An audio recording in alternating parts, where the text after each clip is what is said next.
Yeah, so I wrote a book. It's called Socialism, The Real History from Plato to the Present. So prior to Karl Marx, you had Plato around 300 or so BC, and he is the first one that talked about everybody owning everything in common. Oh, really? And so in Athens, they did not have a king. It was a democracy, but he writes about this, and he refers back to Atlantis. So Atlantis was this legendary city that would have existed about 800 years before Plato. But Atlantis had the reputation of being a very structured society. Everything was ordered, the streets, the buildings, everything, and it was an island, and it sank in a volcanic eruption.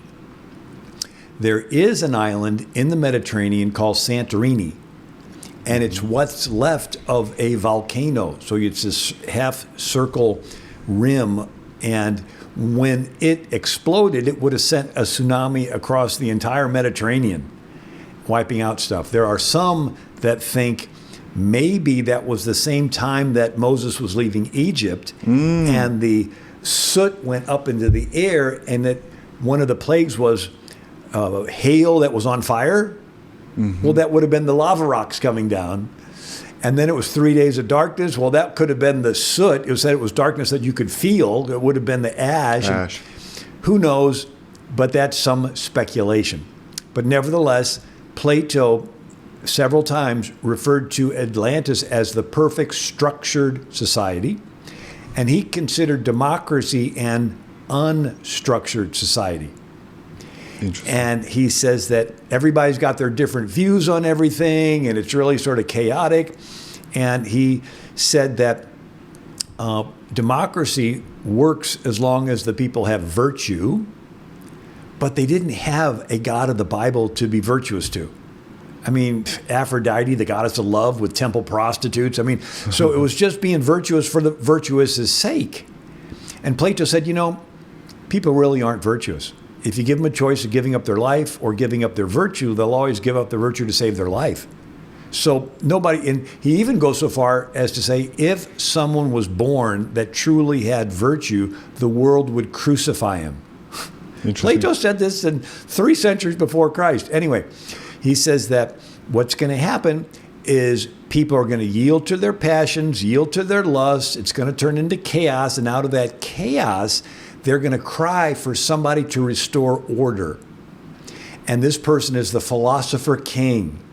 And he's a nice dictator. And he's going to bring structure back out of the chaos that was left over from democracy. And Plato says that he will take the children away from the family, bring them into the city of Athens, and indoctrinate them with noble lies. He calls them lies. But they're necessary to keep the dictator in power, and the dictator's keeping it from turning into a democracy, which will end in chaos. And if you give him the benefit of the doubt and say, okay, maybe there is such a thing as a nice dictator, he doesn't live forever, and at some point he's going to turn all that power over to some son who's a bad guy, and he's going to use it oppressively. And you even have the story of David, the best king ever. But his oldest son, Amnon, rapes a daughter, Tamar, is murdered by the son Absalom, who tries to overthrow David. Another son, Adonijah, tries to overthrow David. Solomon's good for a while until he marries 1,000 wives and builds pagan temples. It's like, this is the best king ever, David, but then his sons go off track. And so Plato says, okay, you got this philosopher king, but he doesn't realize that even if you got a good guy, what's going to come after him is going to be terrible. But he's the one that came up with the idea that this philosopher king is the ruling class, and he's going to take all the property away from everybody, and he's going to dispense it as needed.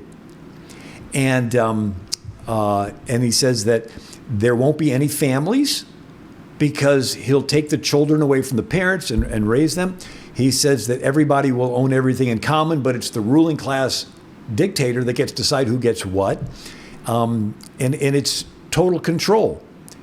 But that seed that Plato planted, based on his remembering the legend of Atlantis, resurfaces in the 1500s with Sir Thomas More in England, and he writes Utopia, the island of Utopia.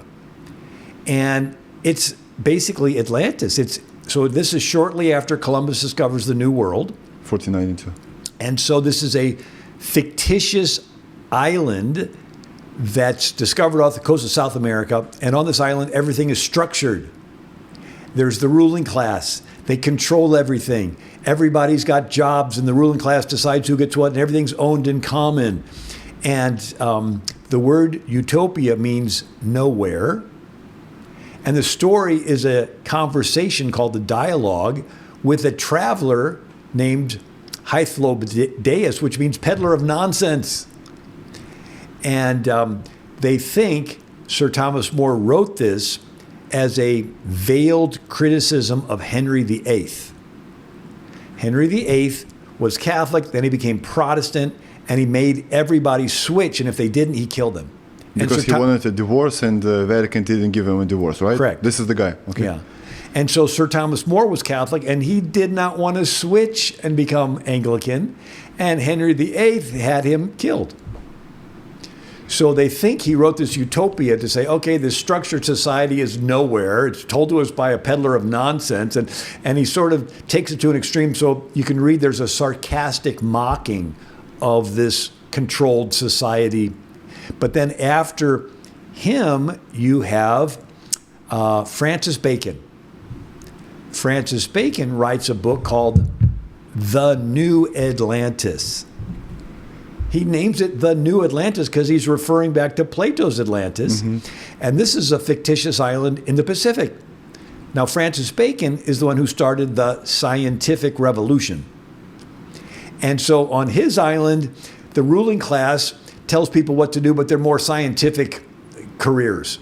But it's all controlled society. Everything is quote unquote owned in common, but it's the ruling class that decides who gets what. In what century is that? 1626. Okay. And so you've got Plato, you got this island of Utopia, you've got this New Atlantis by Francis Bacon, and then you have the Pilgrims.